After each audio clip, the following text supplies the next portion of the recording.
নমস্কার, খবর শুনছেন বাংলা বার্তা ইউটিউব চ্যানেল থেকে। জানাবো দেশ বিদেশের কিছু গুরুত্বপূর্ণ খবর। প্রধান সংবাদগুলি জানার আগে শুরুতেই দেখে নিন আজকের হেডলাইন। ভবিষ্যৎবাণী নাকি সত্যি? মোদীর পর প্রধানমন্ত্রীকে যা বলছে জ্যোতিষশাস্ত্র। বাংলাদেশে অনুপ্রবেশকারীরাই কি এই রাজ্যের শক্ত ভোট ব্যাংক, কি বলছেন বিশেষজ্ঞরা? স্মার্ট মিটারের খেলা ফাঁস, চেক মিটার বসাতেই চক্ষু চড়ক গাছ, প্রকাশ্যে এলো আসল সত্য। দুর্গাপুজো উপলক্ষে শহরে আসছেন কেন্দ্রীয় স্বরাষ্ট্রমন্ত্রী অমিত শাহ। কোন কোন পুজোর উদ্বোধন করবেন? নবরাত্রিতে দেশবাসীকে প্রধানমন্ত্রীর উপহার, 25 লাখ মা বোনেরা পাবেন ফ্রি সিলিন্ডার। ভারতে কি এমন ঘটলো যে আমেরিকা ও চীন চমকে উঠল? নতুন পরাশক্তি হয়ে উঠছে ভারত। প্রধানমন্ত্রী মেলোনি ফিলিস্তিনি রাষ্ট্রকে স্বীকৃতি দিতে অস্বীকার করায় ব্যাপক তাণ্ডব চালালো উগ্র বামপন্থী ও মুসলিম উদ্বাস্তুরা। তৃণমূলের নতুন কমিটি ঘোষণার পরেই বড় ধাক্কা, পদত্যাগ করলেন হাওড়ার হেভিওয়েট বিধায়ক। প্রাথমিক এই 42,000 শিক্ষকের বাতিলের আশঙ্কা, হাইকোর্টে বিস্ফোরক তথ্য অ্যাকশনে বিকাশ। এসআইআর ঘিরে বিতর্কের মাঝে ভোটের দিন ঘোষণা বিহার, বাংলায় কবে জেনে নিন। প্রিয় দর্শক, প্রতিদিন নিয়মিত খবর শোনার জন্য বাংলা বার্তা চ্যানেলটিকে সাবস্ক্রাইব করুন। আজকে বিস্তারিত খবরে। ভবিষ্যৎবাণী নাকি সত্যি? মোদীর পর প্রধানমন্ত্রীকে যা বলছে জ্যোতিষশাস্ত্র, জেনে নিন। ভারতের রাজনীতিতে এখন একটাই প্রশ্ন ঘুরপাক খাচ্ছে, প্রধানমন্ত্রী নরেন্দ্র মোদীর পর কে বসবেন দিল্লির মসনদে? রাজনৈতিক বিশ্লেষকরা যখন তাদের যুক্তি আর অনুমান দিয়ে এই প্রশ্নের উত্তর খুঁজছেন, তখন জ্যোতিষের জগৎও এই রহস্য উন্মোচনে পিছিয়ে নেই। জ্যোতিষীরা বলছেন, গ্রহের চাল ও জন্মকুষ্ঠির বিশ্লেষণ অনুযায়ী 3 জন নেতার ভাগ্য তুঙ্গে রয়েছে। তাহলে এই আকর্ষণীয় প্রশ্নের গভীরে প্রবেশ করে দেখা যাক, জ্যোতিষের চোখে ভারতের পরবর্তী প্রধানমন্ত্রী হওয়ার দৌড়ে কে সব থেকে এগিয়ে আছেন।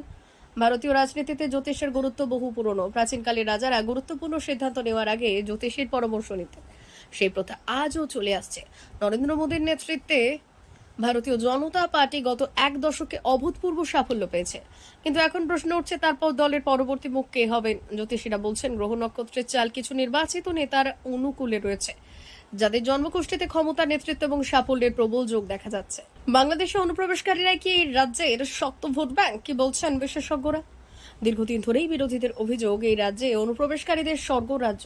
কিন্তু কেন এমন অভিযোগ? বিরোধী রাজনৈতিক দলগুলো সহ ওয়াকিবহাল মহলের ধারণা, অনিয়ন্ত্রিত অনুপ্রবেশ এই রাজ্যের রাজনৈতিক, জনসংখ্যা, সামাজিক, সাংস্কৃতিক পরিবর্তন করেছে। অনেকেই মনে করছেন অনুপ্রবেশকারীরা এই রাজ্যের একটি শক্ত ভোট ব্যাংক পরিণত হয়েছে। রাজ্যের অনুপ্রবেশকারীদের অধিকাংশই মুসলিম। কিন্তু কেন এই অভিযোগ? আসুন খতিয়ে দেখি। রিপোর্ট বলছে, বাংলাদেশ থেকে কয়েক দশক ধরে অনিয়ন্ত্রিত অবৈধ অনুপ্রবেশের ফলে রাজ্যের রাজনৈতিক, জনসংখ্যা তাত্ত্বিক, সামাজিক ও সাংস্কৃতিক এক গভীর রূপান্তর ঘটেছে, এমনই মত বিশেষজ্ঞদের। এদিকে পশ্চিমবঙ্গের নির্বাচনের উচ্চস্তরের ক্ষেত্রে যে সামান্য ব্যবধান দেখা যাচ্ছে, সেখানে বাংলাদেশি মুসলমানের আগমন একটি শক্তিশালী নির্বাচন শক্তি তৈরি করেছে। স্মার্ট মিটারে খেলা ফাঁস, চেক মিটার বসাতেই চক্ষু চড়ক গাছ, প্রকাশ্যে এলো আসল সত্য। উত্তরপ্রদেশের হরদোই শহরে বিদ্যুৎ গ্রাহকদের জন্য চরম ভোগান্তির কারণ হয়ে উঠেছে স্মার্ট মিটার। বহু অভিযোগ সত্ত্বেও এতদিন তা পাত্তা পায়নি। কিন্তু এবার সরকারি তদন্তে আসল সত্য সামনে এলো। জানা গেছে, বহু গ্রাহকের স্মার্ট মিটার অস্বাভাবিক গতিতে চলছে এবং অতিরিক্ত বিল দেখাচ্ছে। মধ্যাঞ্চল বিদ্যুৎ বিতরণ নিগমের তদন্তে একটি চাঞ্চল্যকর ঘটনা সামনে এসেছে। দুর্গাপুজো উপলক্ষে শহরে আসছেন কেন্দ্রীয় স্বরাষ্ট্রমন্ত্রী অমিত শাহ। কোন কোন পুজো উদ্বোধন করবেন? শুরু উৎসবের মরশুম, আজ প্রতিপদ আর চতুর্থীতে শহরে আসছে কেন্দ্রীয় স্বরাষ্ট্রমন্ত্রী অমিত শাহ। কোন কোন পুজোর উদ্বোধন করবেন তিনি, বিশদে জানতে দেখুন নতুন ফটো গ্যালারি। উৎসবের মরশুমে শহরে আসছেন কেন্দ্রীয় স্বরাষ্ট্রমন্ত্রী অমিত শাহ। কলকাতা সফরে এসে 2টি পুজোর উদ্বোধন করবেন অমিত শাহ। এছাড়াও রয়েছে একাধিক কর্মসূচি। জানা গিয়েছে, শুক্রবার অর্থাৎ চতুর্থীর দিন শহরে এসে মোট 2টি দুর্গা পুজোর উদ্বোধন করবেন মোদীর ডেপুটি। আর তার মধ্যে আবারও সন্তোষ মিত্র স্কোয়ারের পুজো রয়েছে এবং দ্বিতীয়টি হলো ইজেডসিসির দুর্গাপুজো। যদিও সন্তোষ মিত্র স্কোয়ারের পুজো বিজেপি কাউন্সিলর সজল ঘোষের পুজো হিসেবে পরিচিত সর্বাধিক। নবরাত্রিতে দেশবাসীকে প্রধানমন্ত্রী উপহার, 25 লাখ মা বোনেরা পাবেন ফ্রি সিলিন্ডার। নতুন জিএসটি কার্যকর হওয়ার দিনে দেশবাসীকে আরও এক উপহার দিলেন প্রধানমন্ত্রী নরেন্দ্র মোদী। নতুন করে 25 লক্ষ মহিলা পাবে বিনামূল্যে রান্নার গ্যাসের সিলিন্ডার। পেট্রোলিয়াম মন্ত্রী করেছেন এই ঘোষণা। বিনামূল্যের এই সিলিন্ডার সম্পর্কে এদিন সোশ্যাল মিডিয়ায় পোস্ট করেছেন কেন্দ্রীয় পেট্রোলিয়াম মন্ত্রী হরদীপ সিং পুরী। পোস্টে তিনি লিখেছেন, এবার প্রধানমন্ত্রী উজ্জ্বলা পরিবারের সম্প্রসারণ হলো, নারী শক্তির জন্য ফের বড় উপহার। নবরাত্রির শুভ সূচনার সঙ্গে সঙ্গে 25 লক্ষ নতুন গ্রাহক বিনামূল্যে পিএম উজ্জ্বলা সংযোগের সুবিধে পাবে। আর এই ঘোষণায় প্রমাণ করে প্রধানমন্ত্রী নরেন্দ্র মোদীজি দেবী দুর্গার মতোই নারীদের সম্মান করেন। এই সিদ্ধান্ত মা ও বোনদের সম্মান এবং ক্ষমতায়নের জন্য আমাদের সংকল্পকে আরও শক্তিশালী করে। আর এই ঘোষণার পর উজ্জ্বলা পরিবারের সদস্য সংখ্যা বেড়ে 10.60 কোটিতে উন্নীত হবে। বিনামূল্যে সুবিধা দিতে কত খরচ করবেন সরকার? মহিলাদের বিনামূল্যে সিলিন্ডার দিতে ভারত সরকারের প্রতিটি সংযোগের জন্য 2050 টাকা ব্যয় হবে, যাতে সুবিধাভোগীরা বিনামূল্যে এলপিজি সিলিন্ডার, গ্যাসের ওভেন, রেগুলেটর ইত্যাদি বিনামূল্যে পাবেন। ভারতে কি এমন ঘটলো যে আমেরিকা ও চীন চমকে উঠলো? নতুন পরাশক্তি হয়ে উঠছে ভারত। একসময় ভারতকে শুধুমাত্র একটি উন্নয়নশীল দেশ হিসেবে গণ্য করা হতো, কিন্তু বর্তমানে বিশ্বমঞ্চে তার ক্রমশ বাড়তে থাকা প্রভাব বিশ্বে দুই পরাশক্তি অর্থাৎ আমেরিকা এবং চীনের মাথা ব্যথার কারণ হয়ে দাঁড়িয়েছে। ভারতের দ্রুত অর্থনৈতিক বৃদ্ধি, সামরিক আধুনিকীকরণ এবং স্বাধীন পররাষ্ট্রনীতি এই দুই দেশের জন্য নতুন চ্যালেঞ্জ তৈরি করেছে। ভারত বর্তমানে বিশ্বের সবথেকে দ্রুত বর্ধনশীল অর্থনীতির একটি। আর্থিক বছর 2024-2025 ভারতের জিডিপি বৃদ্ধির হার ছিল 6.5% এবং 2025-26 জন্য তা 6.2% অনুমান করা হয়েছে। এর প্রথম ত্রৈমাসিকে এই হার ছিল 7.8%। বিশেষজ্ঞদের মতে 2030 সালের মধ্যে ভারত $7 ট্রিলিয়ন অর্থনীতিতে পরিণত হতে পারে।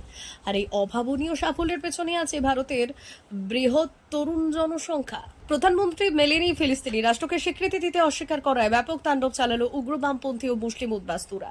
ইতালির প্রধানমন্ত্রী জর্জিয়া মেলোনি ফিলিস্তিন রাষ্ট্রের স্বীকৃতি দিতে অস্বীকার করার পর রাজধানী মিলান কার্যত যুদ্ধক্ষেত্রে পরিণত হয়েছে।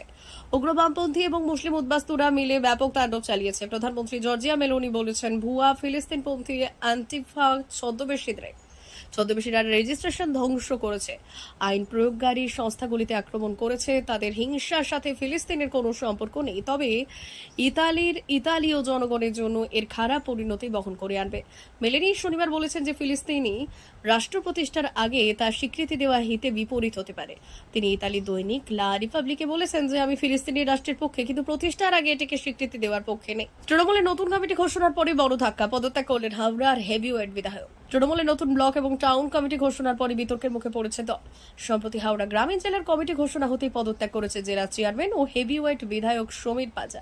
বিধানসভা নির্বাচনের আগে দল গোছানোর এই প্রক্রিয়ায় এমন পদত্যাগ স্বাভাবিকভাবেই তৃণমূলের আন্দোলন নতুন করে গোষ্ঠীদ্বন্দ্বের ইঙ্গিত দিচ্ছে। রাজ্য জুড়ে তৃণমূল কংগ্রেস ক্ষমতায় আসার পর থেকে অভ্যন্তরীণ কোন্দল যেন এক নিত্যনৈমিত্তিক ঘটনা। জেলায় জেলায় এই গোষ্ঠীদ্বন্দ্ব সামাল দিতে বারবার রাজ্য নেতৃত্ব কঠোর বার্তা দিলেও পরিস্থিতির কোনো উন্নতি হয়নি। সম্প্রতি তৃণমূলের রাজ্য সভাপতি সুব্রত বক্সী এবং অভিষেক বন্দ্যোপাধ্যায়ের নেতৃত্বে প্রতিটি জেলার ব্লক এবং টাউনে নতুন কমিটি ঘোষণা করা হচ্ছে। আর এই কমিটি গঠনের মাধ্যমে দল বিধানসভা নির্বাচনের আগে নিজেদের শক্তি বৃদ্ধি করতে চাইছে। কিন্তু হাওড়া কমিটি ঘোষণার পর থেকেই একাধিক অসন্তোষের খবর সামনে আসে। প্রাথমিকে 42,000 শিক্ষকের বাতিলের আশঙ্কা, হাইকোর্টে বিস্ফোরক তথ্য অ্যাকশনে বিকাশ। পশ্চিমবঙ্গ প্রাথমিকের শিক্ষক নিয়োগে আবারও বড় ধাক্কা। কলকাতা হাইকোর্ট 32,000 থেকে 42,000 শিক্ষক নিয়োগ বাতিলের সম্ভাবনা তৈরি হয়েছে। সোমবার বিচারপতি তপব্রত চক্রবর্তী এবং বিচারপতি ঋতব্রত কুমার মিত্রের ডিভিশন বেঞ্চে মামলায় শুনানিতে একের পর এক চাঞ্চল্যের সৃষ্টি হয়েছে। আর আদালতে উপস্থিত আইনজীবী বিকাশ রঞ্জন ভট্টাচার্য জানিয়েছেন, নিয়োগ প্রক্রিয়ার স্বচ্ছতা পুরোপুরি প্রশ্নবিদ্ধ। মেধা তালিকা প্রকাশ করা হয়নি, যোগ্য প্রার্থীদের বাদ দিয়ে অযোগ্যদের চাকরি দেওয়া হয়েছে, এমন গুরুতর অভিযোগ আদালতে পেশ করা হয়েছে। দেশজুড়ে এখন উৎসবের মরশুম, তার মধ্যে বেজে চলেছে ভোটের দামামা। সূত্রের খবর, ছট পুজোর পর বিহারে শুরু হবে বিধানসভা নির্বাচন। আগামী 5 নভেম্বর থেকে 15 নভেম্বর পর্যন্ত 3 দফায় বিহারের ভোট গ্রহণ চলবে। প্রসঙ্গত, আগামী 22 নভেম্বর শেষ হচ্ছে বিহারের চলতি বিধানসভার মেয়াদ। তাই তার আগেই বিহারের ভোট প্রক্রিয়া সম্পূর্ণ কথা বলা হয়েছে। মুখ্য নির্বাচন কমিশনের জ্ঞানেশ কুমার আগামী সপ্তাহে বিহারে সফরে যাচ্ছেন এবং সেখানে গিয়ে নির্বাচনী প্রস্তুতি খতিয়ে দেখবেন। প্রিয় দর্শক, এখনকার মতো খবর এই পর্যন্তই। ধন্যবাদ।